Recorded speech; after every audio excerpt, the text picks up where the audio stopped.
পিছিয়ে পড়লেন মোদী। কিসে? কর্মদক্ষতায়। ইন্ডিয়া টুডের সমীক্ষা মুড অফ দ্য নেশন কিন্তু এই কথাই বলছে যে অগস্ট মাসের রেটিং এ পিছিয়ে পড়েছেন মোদী। মান পড়েছে এনডিএ সরকারের কর্মদক্ষতারও।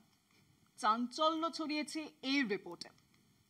দেশকে যিনি এগিয়ে নিয়ে যাবেন তিনি নিজেই পিছিয়ে পড়লে দেশ এগোবে কি করে? প্রধানমন্ত্রী হিসেবে নরেন্দ্র মোদীর কর্মদক্ষতার মান নিম্নমুখী।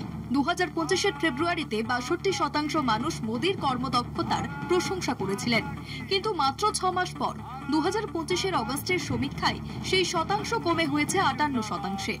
তাহলে কি প্রধানমন্ত্রী মোদীর সার্বিক পারফরমেন্সে দেশের মানুষ অসন্তুষ্ট? সম্প্রতি মুড অফ দ্য নেশন সমীক্ষায় দেশের মানুষ মোদীকে নিয়ে কি ভাবছে তার রিপোর্ট প্রকাশ্যে এসেছে। ইন্ডিয়া টুডে সি ভোটারের সহযোগিতায় এই সমীক্ষায় দেখা গিয়েছে নতুনভাবে 2.7% মানুষ কেন্দ্রীয় সরকারের কর্মক্ষমতা বা কর্মদক্ষতা নিয়ে অসন্তোষ প্রকাশ করেছেন। এদিকে সমীক্ষায় অংশ নেওয়া 34.2% মানুষ মোদীর তৃতীয় মেয়াদের কর্মক্ষমতাকে অসামান্য বলেছেন। 23.8% মানুষ ভালো বলে মনে করেছেন। তবে এবছরের ফেব্রুয়ারিতে এমওটিএন সমীক্ষায় মোদীর কর্মক্ষমতাকে অসামান্য বলে বর্ণনা করেছেন এমন মানুষ কমেছে।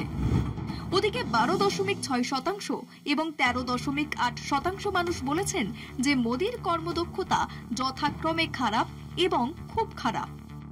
এমওটিএন সমীক্ষা অনুসারে এনডিএ সরকারের কর্মক্ষমতা নিয়ে জনসমর্থন উল্লেখযোগ্যভাবে হ্রাস পেয়েছে।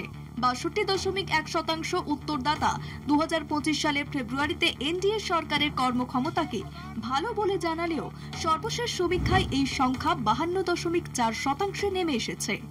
কলকাতা টিভি।